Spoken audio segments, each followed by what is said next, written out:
Kita mulai hari ini. Assalamualaikum warahmatullahi wabarakatuh. Kita masuk di tujuan negara.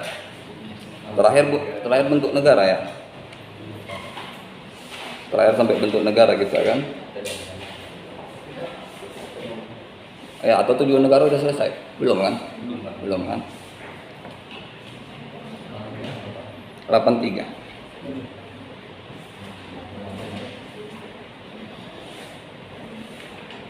Jadi kalau bicara masalah tujuan negara, kita harus lihat dulu dari bentuk kekuasaan dalam suatu negara. Jadi kekuasaan suatu negara di Indonesia ini bisa kita lihat merupakan imigrasi dari kekuasaan suatu partai. Ya, perpindahan penguasa partai menang pemilu, penguasa parlemen menguasai negara. Ya kan seperti itu kan? Sama kayak sekarang ini. PDI penguasa partai menang pemilu, duduk di parlemen, ketua parlemen menguasai parlemen. Kalau ada pendapat yang nggak suka, off mic. Kan? Jadi seharusnya negara itu adalah merupakan alat dari masyarakat, bukan alat dari partai. Makanya kalau kalian atau keluarga kalian ada yang caleg, pastikan kalau duduk kalian adalah alat masyarakat, bukan alat dari caleg, bukan alat dari partai kalian. Ya. Ada kewajiban nyetor ke partai, lakukan kewajibannya. Memang itu hak partai, partai yang ngangkat kalian, itu nggak bisa kita salahkan. Kalau kalian nggak mau nyetor ke partai, DPD, independen, ya, nggak perlu kalian nyetor kemana-mana. Kalian berjuang sendiri, bentuk tim sukses sendiri, silahkan, DPD. Ya kan? Itu bedanya. Kalau DPD dia nggak pakai partai. Makanya kalau nanti kalian ikut pemilu, di pemilu ada lembar DPD, saya lupa DPD warna apa, warna putih kalau nggak salah saya ya. Itu pasti nggak ada partainya, itu foto semua, foto dan nama. Itu kantornya di mana Pak? Nggak ada. DPD itu di pusat. DPD itu bareng DPR RI. Jadi kalau kerjanya di pusat di Jakarta. Jadi yang kerja di Jakarta itu DPR RI sama DPD. DPRD provinsi kerjanya di kantor gubernur, gedung DPR parlemen yang ada di kantor gubernur. DPRD kota kerjanya di gedung DPR di kantor wali kota. Ya, itu kalau yang caleg-caleg itu pasti kerja situ. Kalau tingkat 2, keluarga kalian ada tingkat 2 berarti di kabupaten kota. Misalnya kota Medan berarti di kantor Pak Bobi, dekat kantor Pak Bobi. Ya. Kalau 1 pasti di provinsinya di dekat kantor gubernur itu. Nah, kalau DPR RI pasti wajib berangkat ke Jakarta karena kantornya di Senayan, Jakarta. Berbeda ya. Makanya kalau sudah duduk, ya, saya ada lihat beberapa berita parlemen itu yang sangat tergelitik yang waktu sidang dengan Pak Mahfud, ya, yang menerapkan hukuman seberat-beratnya bagi koruptor. Apa dibilangnya? Ya maaf ya, saya hanya mengulang. Kita ini hanya boneka. Kalau mau negosiasi seperti itu sama mami-mami kita, sama papi-papi kita, ya kan? Bukan mereka yang mengambil keputusan. Ini kata-katanya nggak copy paste ya, saya buat sendiri tapi lebih kurang seperti itu. Ya. Jadi apa dibilangnya? Bapak salah kalau membicarakan masalah hukuman kepada kami. Kami harus konsultasi lagi kepada ibu, kepada bapak-bapak kami. Itu ke ibu ketua atau bapak-bapak ketua. Memang seperti itu, ya kan? Nggak bisa kami mengambil keputusan. Nah, itu saya ngelihatnya ketawa, memang betul. Ada tuh. Saya sering ngikutin video-video pendek berita parlemen. Itu enak. Kadang lucu-lucu.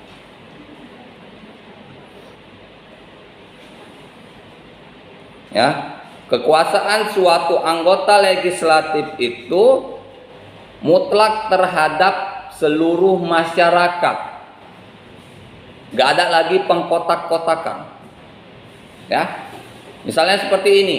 Jika ada keluarga kalian sebagai caleg, duduk. Ya, ini udah duduk. Kalian dari partai A, ternyata wilayah ini partai B.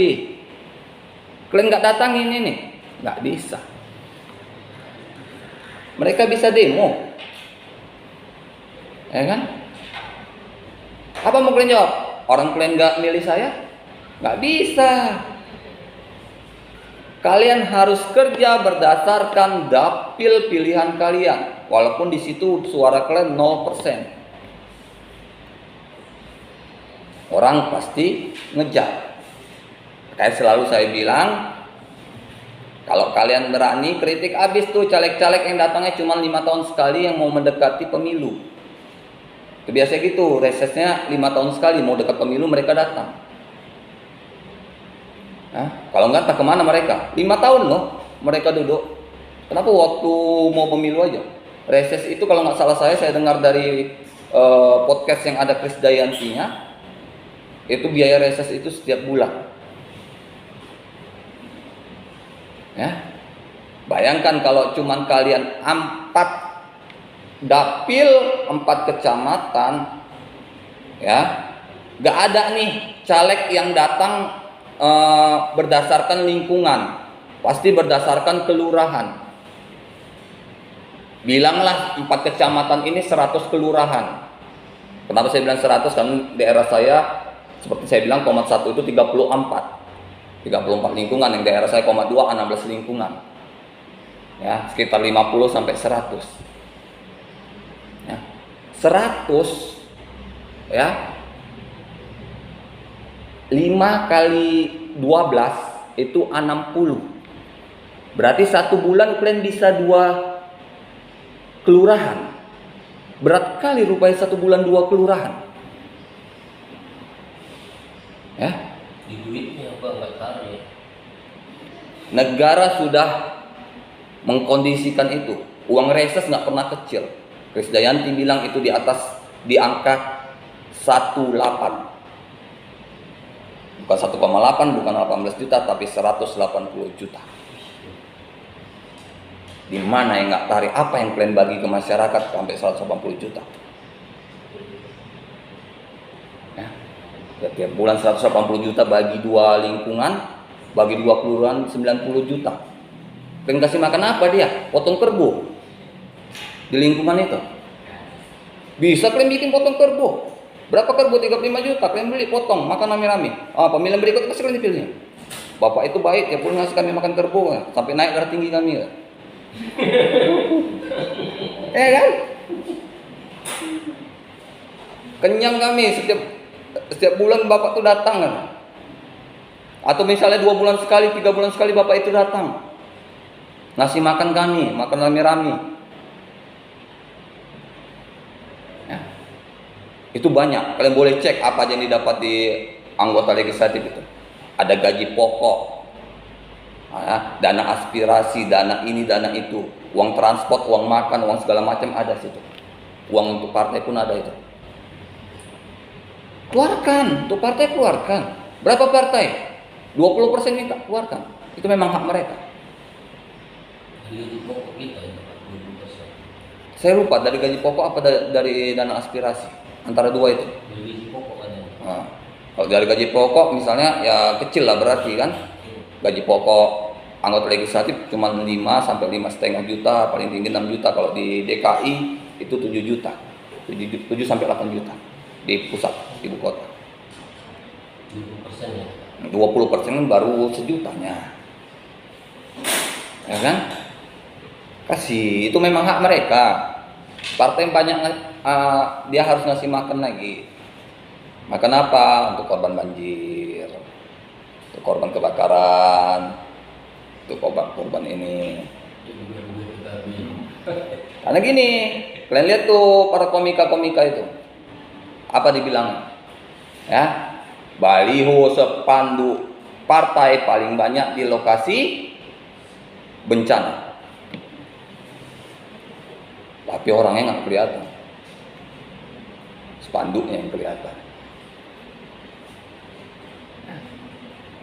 Kalian boleh lihat bencana di Indonesia mana yang nggak ada spanduk partainya. Kadang ada juga partai yang turun. Saya nggak bilang semua partai nggak turun ya. Ada kayak Perindo turun ngasih bantuan.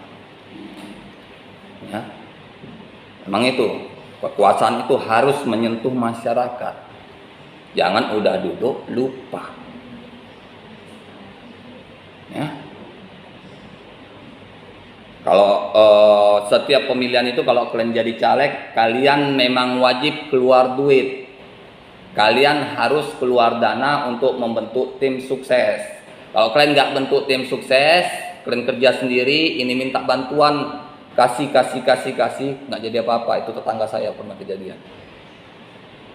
Yang pemilu yang lalu nggak jadi, dia ngasih ke lingkungan ini kasih ya, ada orang minta kasih ya. Jangan seperti itu, buat tim sukses ya. Lingkungan sekian kau penanggung jawabnya, jadi jelas dana itu memang betul. Kalau ada masyarakat minta, kami mau Pak Caleg, kami mau buat ini. Kalau betul dibuatnya seperti itu, kalau dikasih uang caleg dibelinya sepeda motor, ya mana? Kan kita nggak tahu kan? Kan?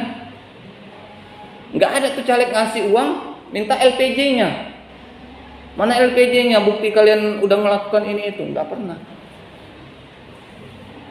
Makanya kalau jadi caleg saya bilang nggak usah pelit-pelit kali, bentuk aja. Ya. Memang wajib keluar uang kalau jadi caleg itu. Kecuali kalau hanya mau tumpang nama ya nggak apa-apa. Tapi kalau mau duduk itu wajib. Ya cuma ada partisipasi aja di pemilu. Ya, menang nggak masalah sama dia. Kan banyak yang seperti itu. Ya, pemilu ini dia tumpang nama sambil mengumpulkan dana, nggak perlu bentuk tim, nggak perlu dia kemana-mana, dia cuma namanya aja di situ.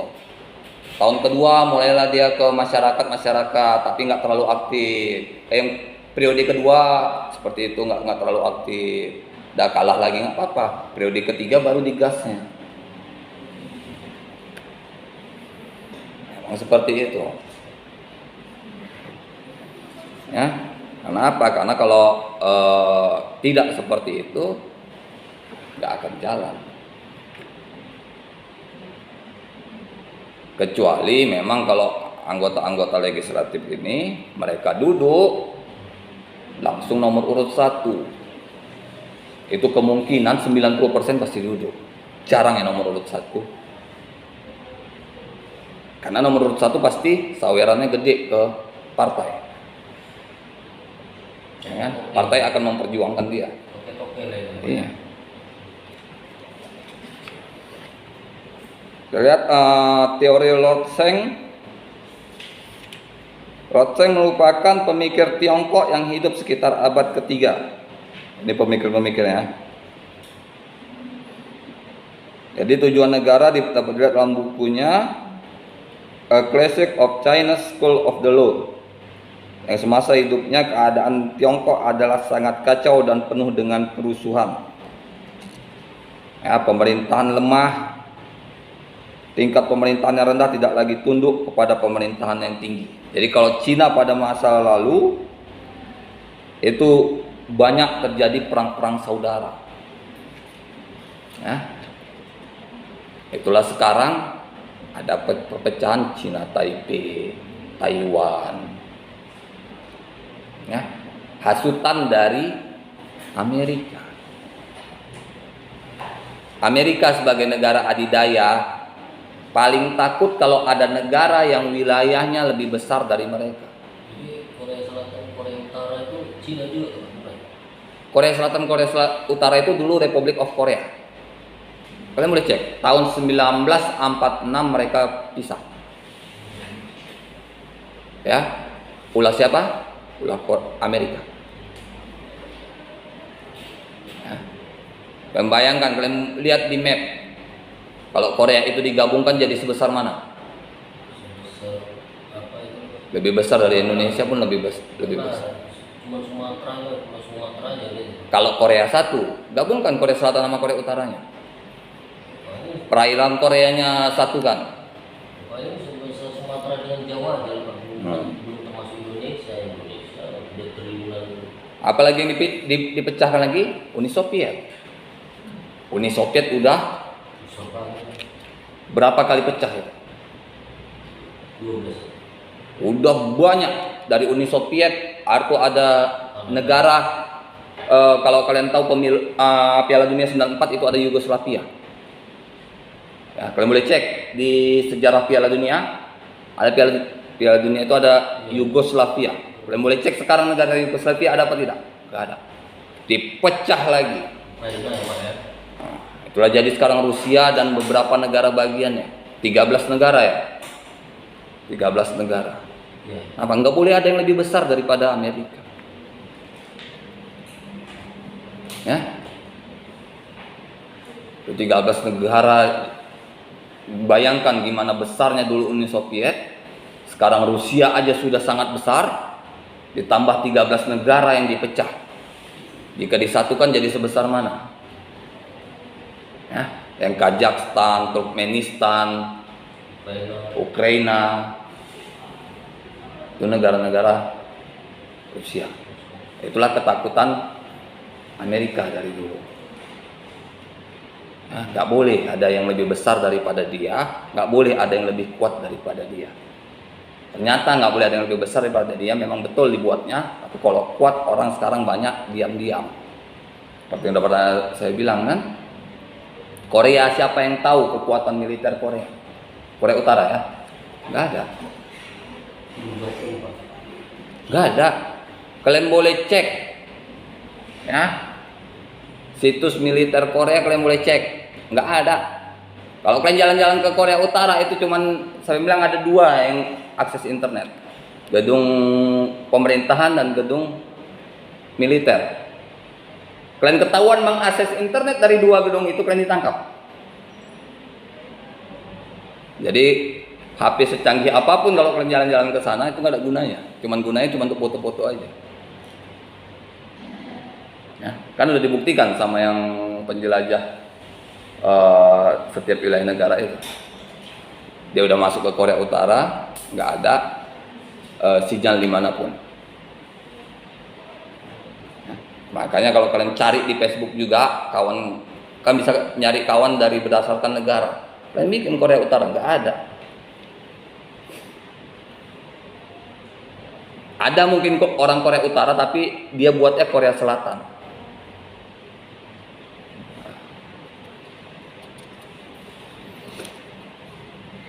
Jadi menurut saya ini tujuan negara membuat pemerintah negara menjadi berkuasa penuh terhadap rakyat. Ya, jadi kalau menurut saya ini bahwa negara itu harus berkuasa penuh terhadap masyarakat. Masyarakat harus berada di bawah kendali negara. Ya, nggak bisa masyarakat lebih kuat daripada negara. Berarti demokrasi terpimpin lah yang dilakukan ya? Ya, memang harus di bawah kendali. Ya, kalau enggak, kalau sempat terjadi masyarakat atau rakyat menjadi lebih kuat, maka akan terjadi kudeta. Ya, negara menjadi lemah. Kan? Itu terjadi di Afghanistan, ya, yang pergantian kekuasaan. Yang kedua ada teori Niccolo Machiavelli. Tujuan negara adalah untuk mengusahakan terselenggaranya ketertiban, keamanan, dan ketentraman. Nah, jadi menurut teori ini bahwa negara itu harus mengusahakan terselenggaranya ketertiban, keamanan, dan ketentraman. Baru dikatakan sebagai suatu negara. Ya, harus berhasil. Kalau ada ketegangan antar masyarakat, harus berhasil disudahi. Jadi ini termasuk demokrasi apa ya? Ini termasuk demokrasi dari rakyat untuk rakyat. Ya, dari rakyat untuk rakyat, dilaksanakan oleh rakyat. Ya, karena di sini rakyat tetap mengawasi langsung terselenggaranya pemerintahan, sama seperti kita Indonesia. Ya, kita bebas melihat apa. Kita bisa mengkritik dengan bahasa-bahasa yang wajar. Ya. Jangan menjudge, jangan menghakimi seseorang. Kalau menghakimi seseorang, besok polisi datang ke rumah kalian, betul. Nah, hati-hati. Kalian mau bikin Facebook, kalian mau buka Facebooknya dimanapun, kalian bisa ketangkap. Ya.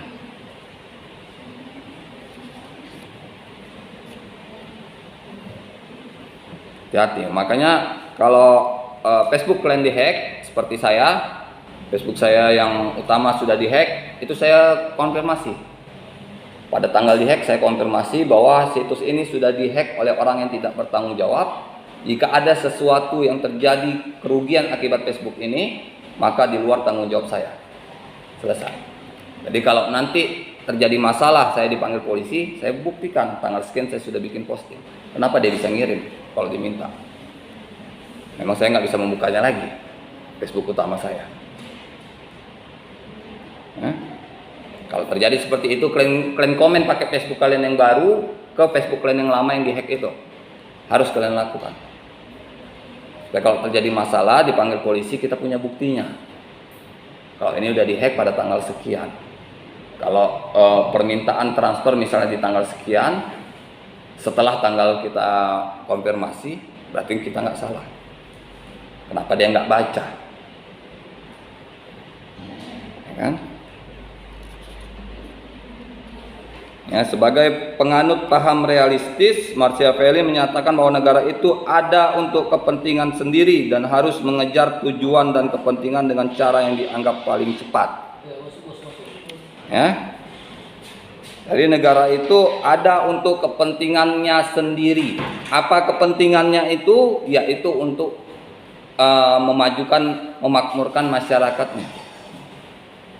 Ya. Kalian jadi pejabat negara harus bekerja untuk masyarakat, bukan untuk kalian dan keluarga kalian. Kalian jadi nanti jadi caleg misalnya, kalian jadi PNS. Ingat, kalian PNS, pejabat negara. Ya. Kalian digaji berdasarkan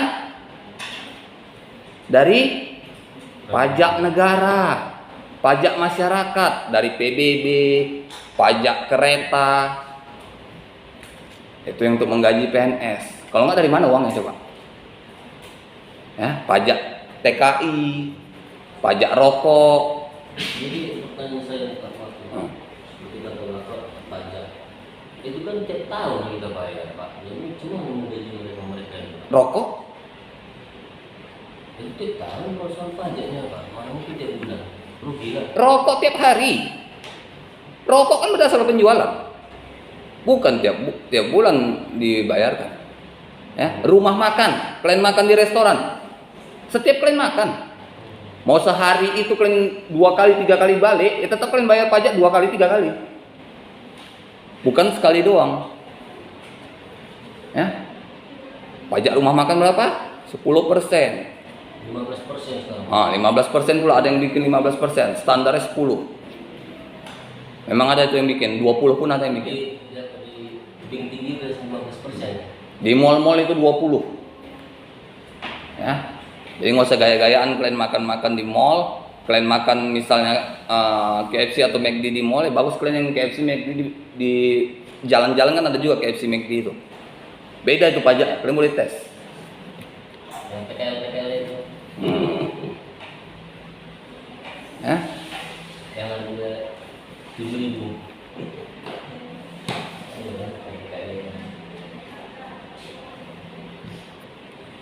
Jadi harus betul-betul kalian. Kalau kalian jadi pejabat negara. Siapa ini? Ntar dulu. Halo? Ntar saya lagi ngajar nih, ntar.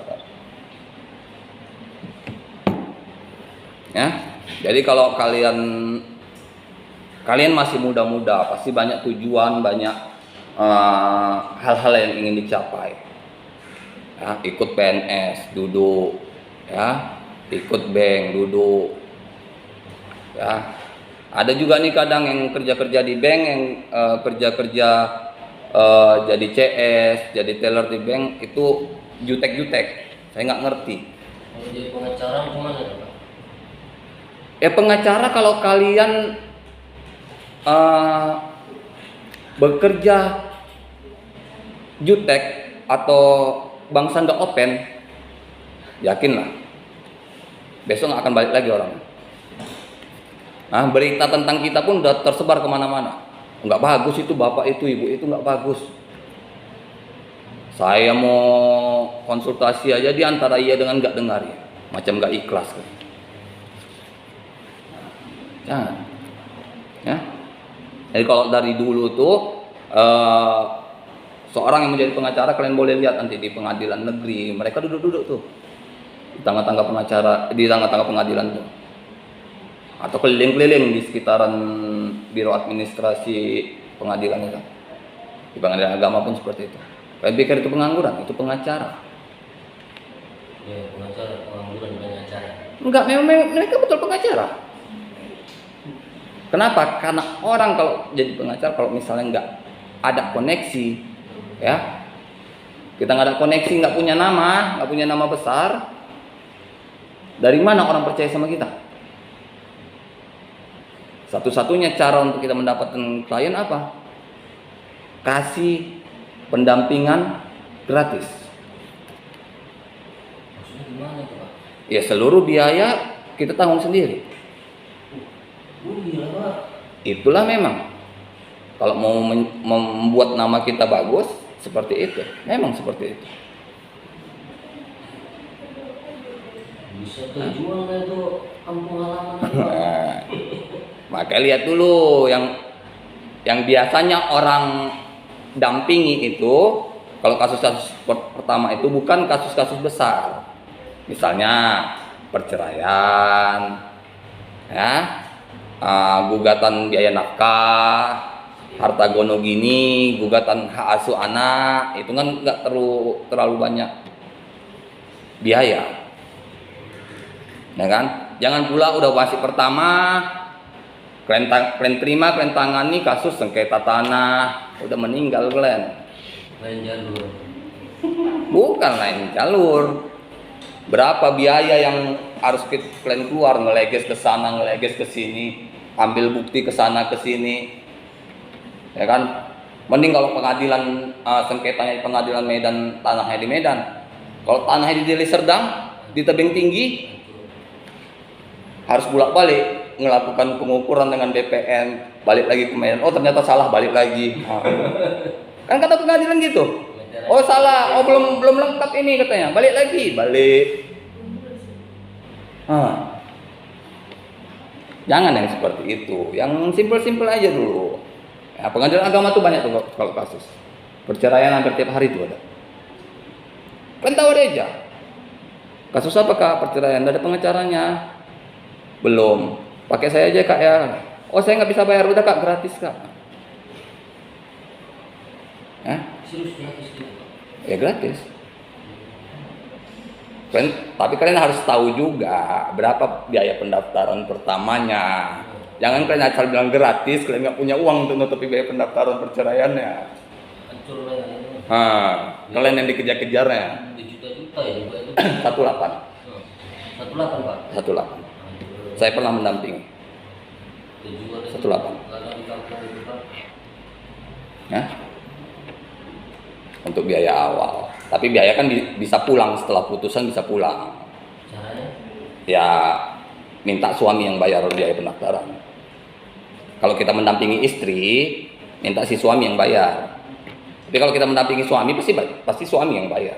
Kalau kita harus mendahului bayar, biasanya kita mendampingi si istri, bukan si suami. Seperti tadi kata bapak tadi nggak ada duitnya. Cuman kita mau. Ya kalau suaminya kan ada duit, istrinya kan nggak ada duit. Ya kalau perceraian istri pasti nggak ada duit. Pasti ceritanya istri nggak ada duit. Ya kan? Kenapa? Karena itulah istri mau minta biaya nafkah. Ya. Kalau ada duit mana bisa dia nuntut biaya nafkah? Orang punya duit kok, biaya masa iddah. Tapi itu kan masalah perselingkuhan dia cerai. Cuma mau kita minta duit sama dia. Bisa, di putusan bisa. Nanti ada tuh kalau perempuan bisa menuntut biaya iddah. Tahu biaya iddah? 2 kali suci. Ya. Untuk apa itu? Apa itu fungsinya? Itu membuktikan kalaupun nanti kalian hamil, ya, ini yang perempuan, kalau udah 2 kali suci, kalau kalian hamil itu bukan anak suami kalian lagi, bukan anak mantan suami kalian, karena udah 2 kali suci nggak ada anaknya, masih bisa, maaf ya, masih bisa dia halangan 2 kali, dan nggak terjadi apa-apa sama dia. Berarti itu bukan anaknya. Nah, mungkin dia main di mana, entah jajan di mana gitu kan.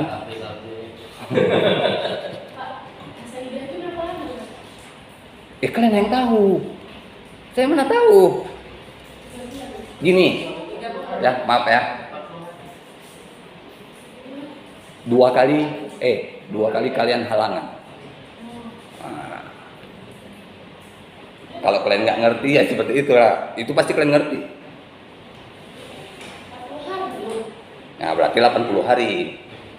Ya kan, 1 kali kan 40. Nah, berarti 2 kali 80 hari.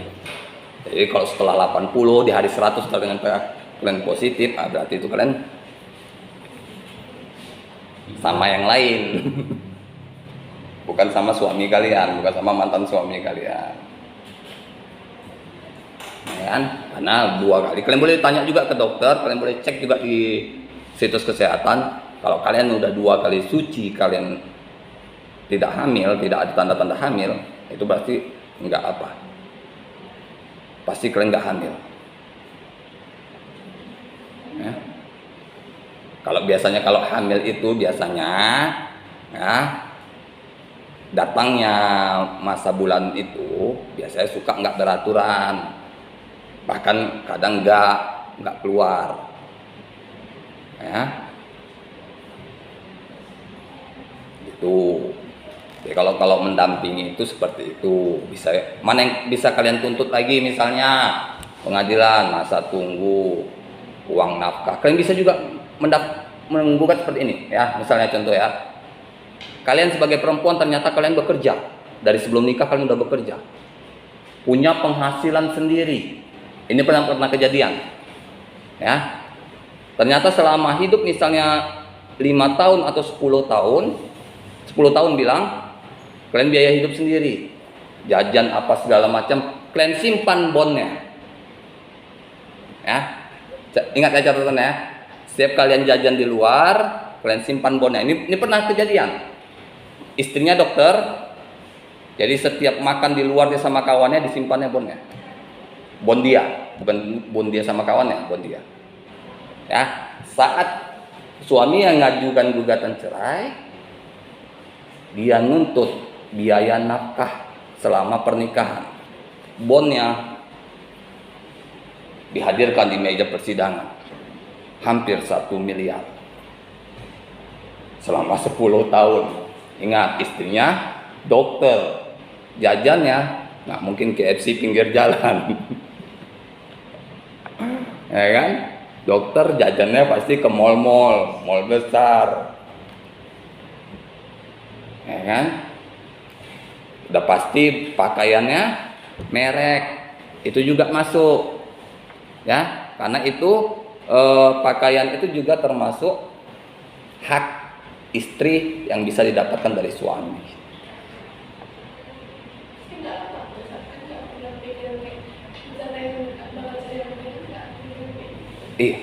Kadang ada yang memang orang perhitungan.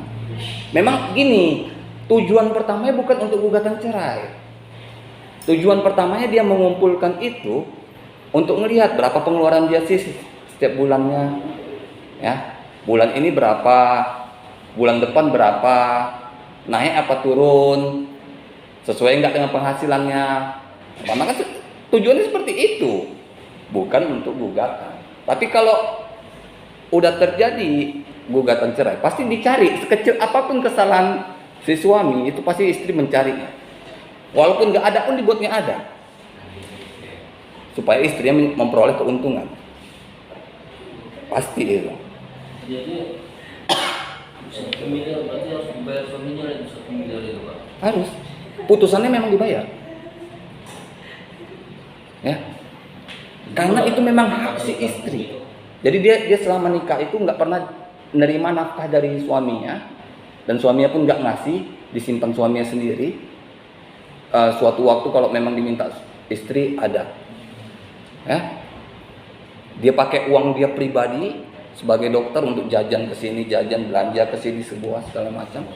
Yang dituntutnya itu yang memang hak dia, uang makan, uang pakaian, ya, uang kosmetik. Uang jajan nggak? Misalnya kayak kata bapak ini makan di dapur apa? Iya. Kalau makan siang, kalau jadwalnya makan siang kan memang iya. Ya. Cuman memang lokasinya yang dia seharusnya nggak ke situ.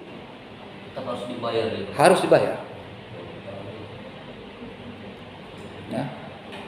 Bahkan hati-hati kalau biasanya ini terjadi gugatan seperti ini kalau alasan perceraian suaminya mau menikah lagi, dibuat betul-betul miskin suaminya. Nah, setelah menikah pun harus kembalikan uang. Jadi ditetapkan pengadilan untuk membayar hutangnya ini setiap bulannya. Setelah perceraian, suami wajib menyerahkan 20 juta. Bayangkan 20 juta untuk mantan istri. Sama si istri yang baru mau ngasih apa lagi dia?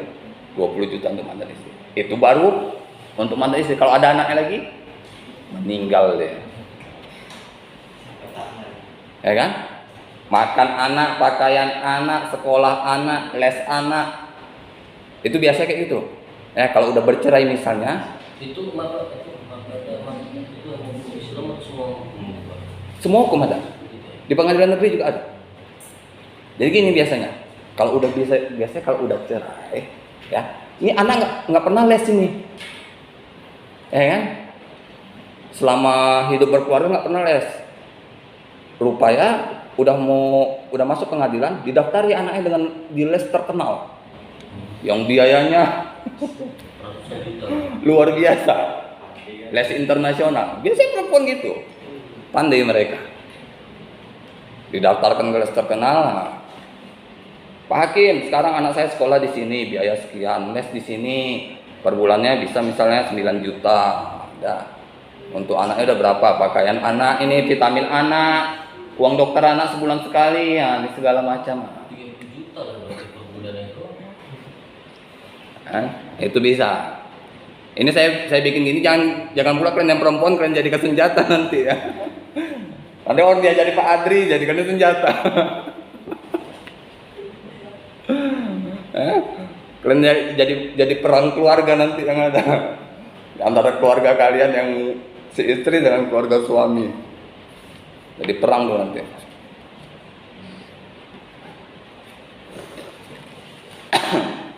Selanjutnya teori Dante Alighieri, filsuf atau penyair dari asal Italia. Ya. Salah satu pendapat yang dinilai cukup berani guna menenteramkan situasi di Italia pada waktu itu adalah usul agar paus hanya berkonsentrasi mengenai masalah kerohanian saja dan tidak campur tangan dalam masalah politik. Ya, inilah yang terjadi sampai sekarang seperti itu. Ya, jadi mulai dari tahun 1266 sampai 1321 sudah diutarakan, sampai sekarang dilakukan. Apa buktinya? Paus yang ada di Roma, Italia hanya masalah rohani atau agama. Ya, hanya masalah agamanya saja. Masalah pemerintahan, ekonomi segala macam nggak ikut campur.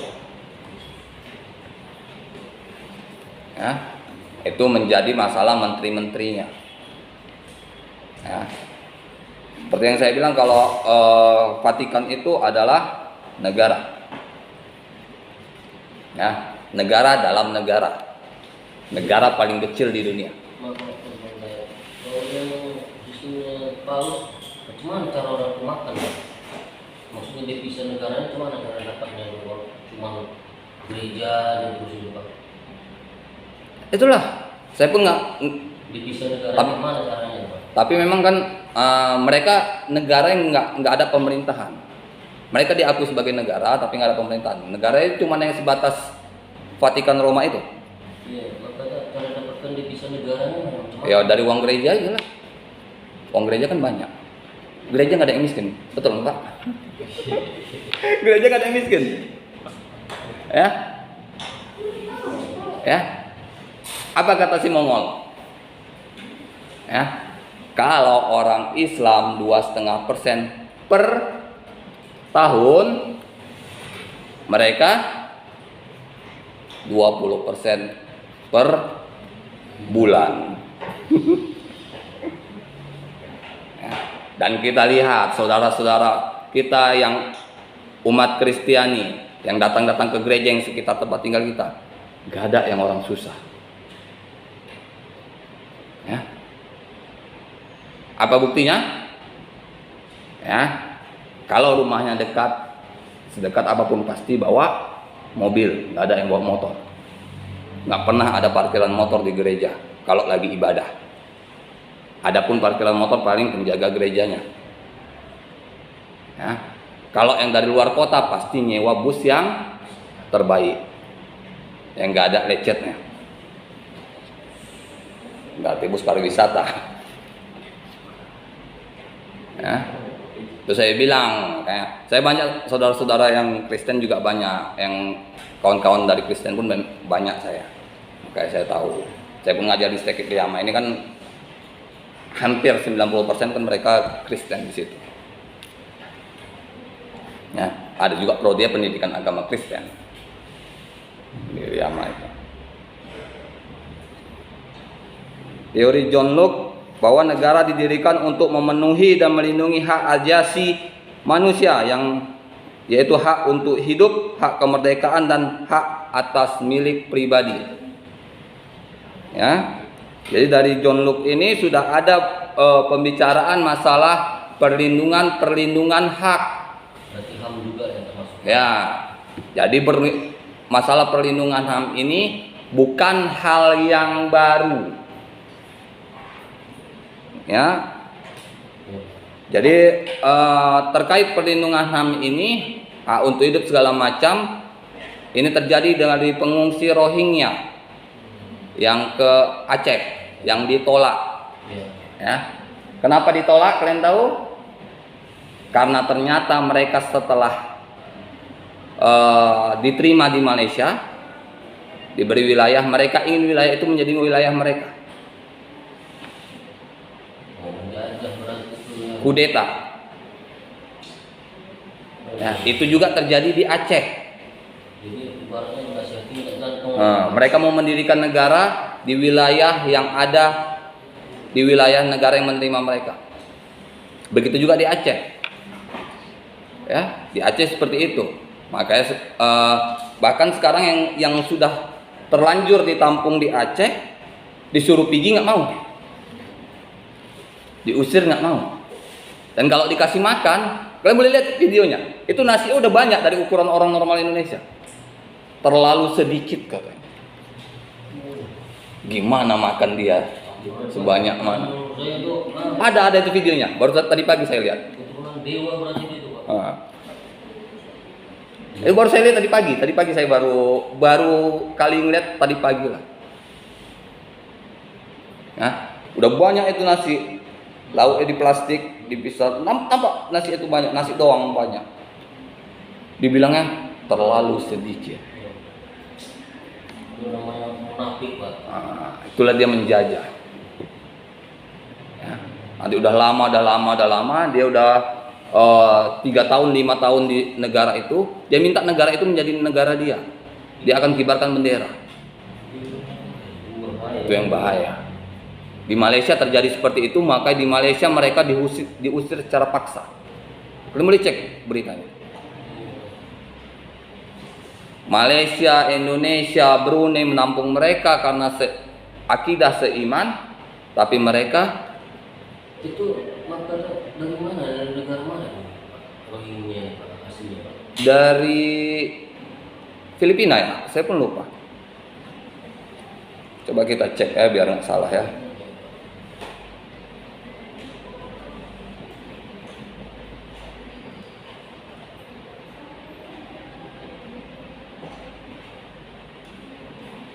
Myanmar, Itu kasus apa mereka keluar itu Pak? pemusnahan etnis. Memang kasus mereka pun tragis. Mereka pemusnahan etnis. Jadi pembersihan etnis. Jadi di Myanmar itu nggak boleh lagi ada orang Islam dihabiskan. Jadi agama apa sih Pak? Buddha. Islam boleh ada, nggak tahu saya agamanya apa. Islam boleh ada tapi hanya sebagai pendatang, penduduk nggak boleh.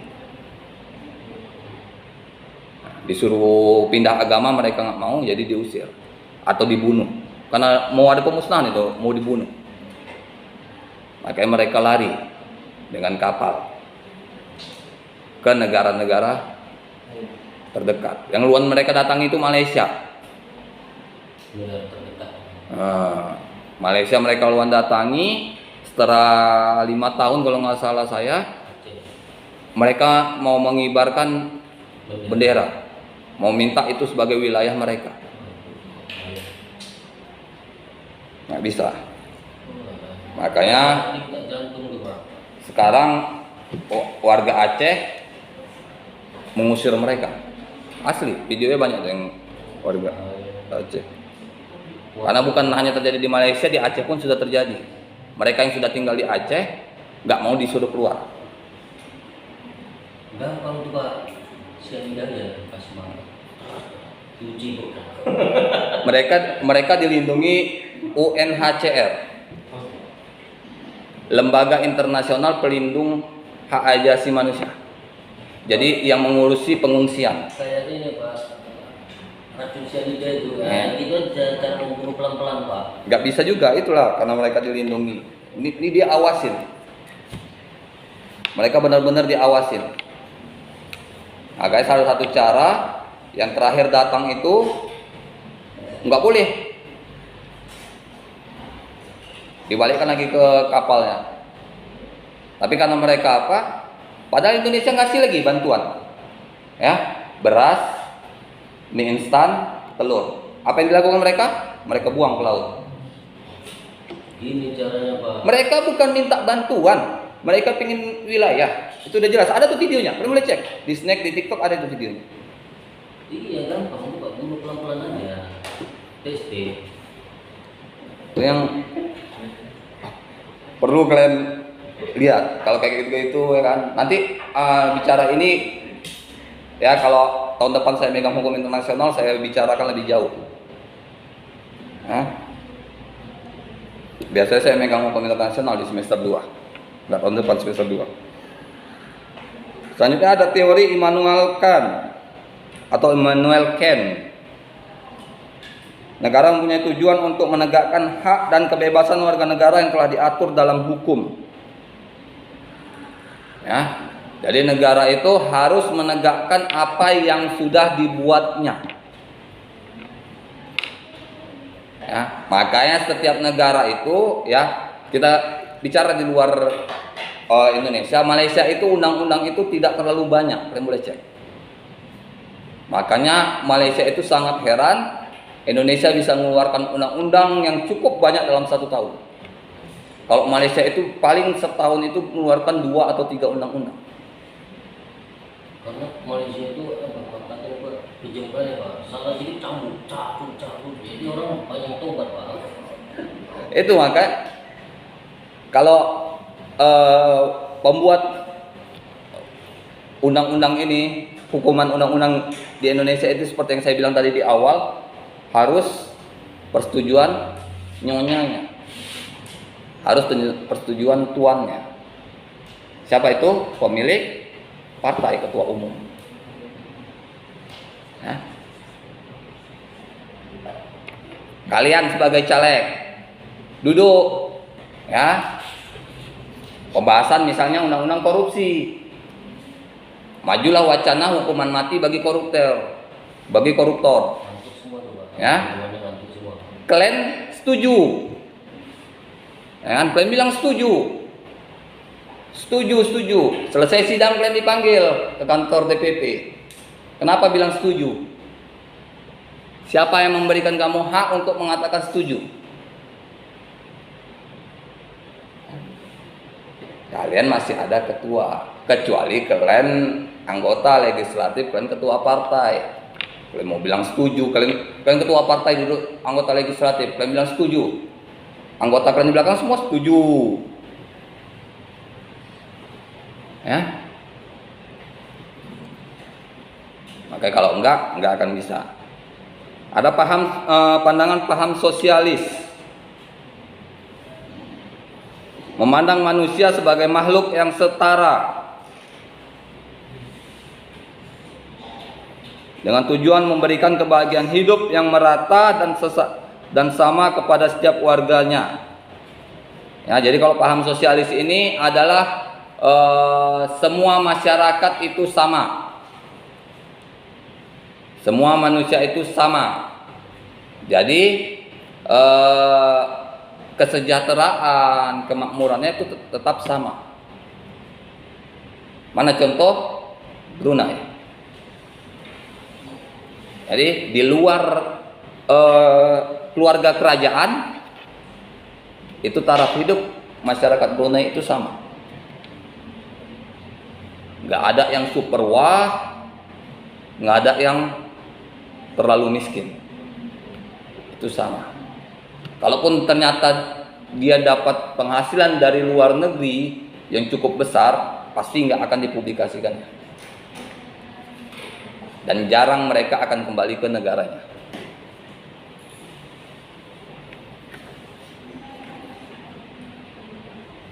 Selanjutnya ada paham liberalis kapitalis. Pada dasarnya memandang manusia sebagai makhluk hidup yang individualis. Maksudnya yaitu yang sangat ditonjolkan, karena itu dia sangat berbeda dengan paham sosialis. Ya, pemaksudnya kalau yang dalam paham kapitalis ini lebih melihat kepada seseorang itu hidup sebagai individu, bukan kelompok masyarakat. Ya, dia hidup sendiri. Ya, dia mau bekerja urusan dia sendiri, mau berusaha urusan dia sendiri, nggak melibatkan orang lain. Ya, dia ingin memperkaya keluarganya, keluarga dia sendiri. Ya kan? Tapi kalau yang tadi yang di sosialis ini harus merata. Nah, jadi kalau kita yang hidup di Indonesia, ya, kita kaya raya, kiri kanan masih ada yang miskin, susah makan, kita nggak open, nah berarti kalian kapitalis, ya kan? Oh Pak, saya udah nyumbang ke masjid. Tidak, kalian boleh tanya sama guru agama kalian. Tidak berarti sumbangan kalian ke masjid atau kemanapun lembaga yang sah kalau tetangga kalian masih kelaparan. Ya. Bahkan tidak sah haji seseorang kalau masih ada tetangganya yang kelaparan, tetangga sebelah rumahnya kelaparan. Kalian boleh cek, boleh tanya, nilainya pasti apa? Hajinya mungkin secara administrasi sah, nilainya yang kurang. Kadang ada orang nggak open, oh ada haji, nah, berangkat, nggak peduli. Sebelah rumah ada misalnya janda sama istrinya, sama anak-anaknya, maaf, janda sama anak-anaknya nggak makan pun mungkin 2 hari sekali atau sehari sekali, kongsi 3 misalnya anaknya 2, nggak bisa. Ya, kalau kalian tidak peduli dengan sebelah kalian, maka kalian masuk dalam kelompok kapitalis. Maka kalau kalian mau tidak peduli, makanya kalian seperti artis-artis, tinggal di komplek perumahan yang orang kaya. Ya, jangan tinggal di lingkungan biasa. Ya. Jangan pula kalian misalnya jadi YouTuber atau apa yang udah mapan hidupnya, penghasilannya udah melebihin. Yang pertama kalian bantu adalah keliling kalian. Ya. Sekeliling kalian. Itu yang terjadi kalau di sekitar rumah saya itu gang abadi. Apa masalahnya? Banjir biasanya. Ya, beberapa tahun yang lalu ketua STM-nya yang memang orang terpandang di gang itu,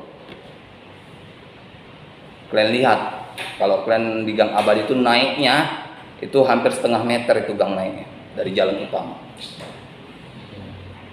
tinggi. Masyarakatnya itu nggak peduli dengan kebersihan mungkin Pak. Maka mau sampah sembarangan kira-kira. Bukan. Ya, kalian boleh cek. Saya pernah cek. Ya, aliran parit itu. Ya, seharusnya parit itu mulai dari tempat kita kecil, kesananya besar kan? Kan jadi besar supaya di sini nggak banjir. Ya, jadi saya lihatlah rumah saya di Amalion udah besar. Belok ke Ismailia besar. Kok sampai Sutrisno kok mengecil? Ini airnya mau kemana? Ya nggak salah juga lah kalau airnya ke jalan. Besaran yang di sana daripada yang di sini. Airnya mau jalan kemana coba? Ya kan? Banyak itu. Kalian boleh cek. Kalau daerah kalian banjir, kalian lihat aliran airnya kemana? Lihat. Ke sungai. Enggak, sebelum sampai ke sungai. Nanti dia mengecil itu, ada yang mengecil. Nah, makanya sekarang ini wali kota Pak Bobi ini memperbesar dan memperdalam parit-parit. Caleg juga itu Pak. Calon wali kota lagi itu Pak. Antara dua katanya kalau nggak wali kota gubernur. Ya, memang harus seperti itu, diperbesar supaya menghindarkan banjir.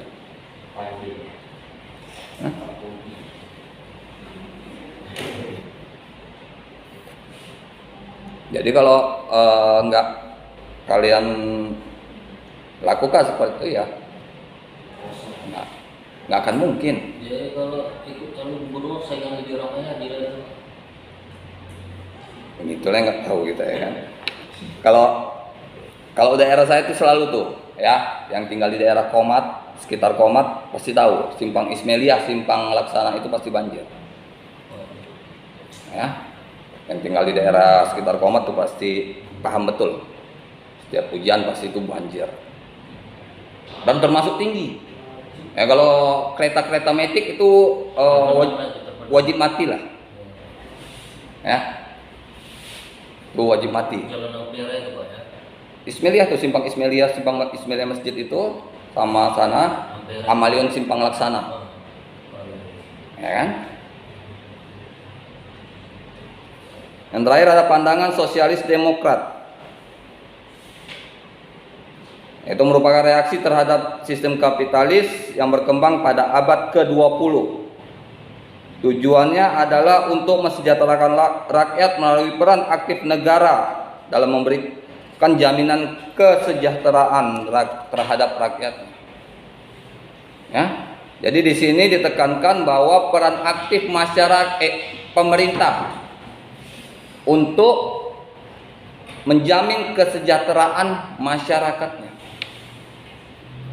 Ya, kalau kita misalnya contohnya adanya BPJS, itu jaminan kesehatan, ya, ada pelaksanaannya ya urusan masing-masing lah, ya kan, ya.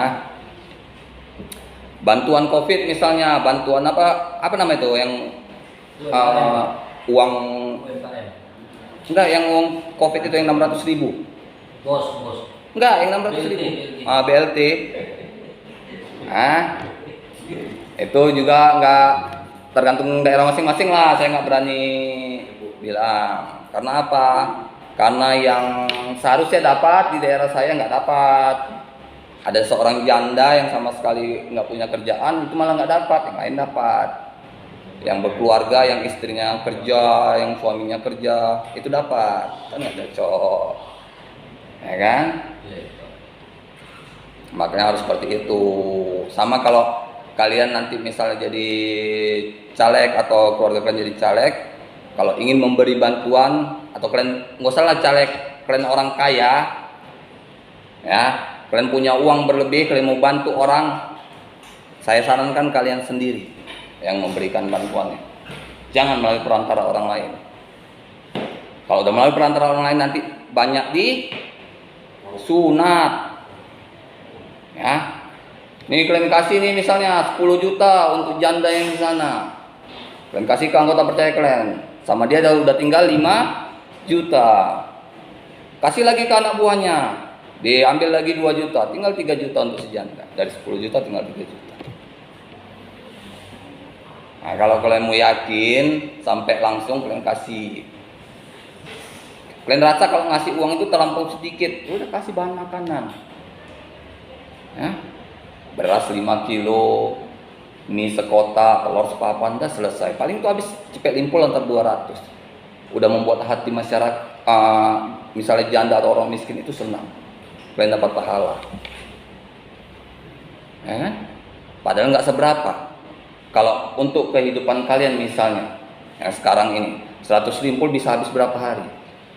Nggak sampai seminggu saya rasa. Iya, sudah. Ya kan? Tapi kalau kalian kasih ke orang miskin, senyumannya membuat luka hati kalian, aduh. Ya kan? Kalau kalian belikan yang nggak guna-guna, tapi jangan pula kalian ngasih ke orang, kalian pun menderita. Ya kan? Ini kan cerita setelah kalian kuliah, udah bekerja, punya apa, bukan sekarang. Kalau sekarang pun kalau ada dana berlebih ya bolehlah.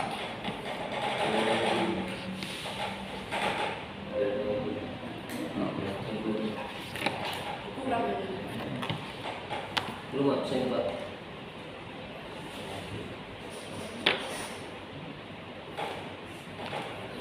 Inilah pertemuan kita. Kita kembali lagi di pertemuan yang akan datang. Assalamualaikum warahmatullahi wabarakatuh.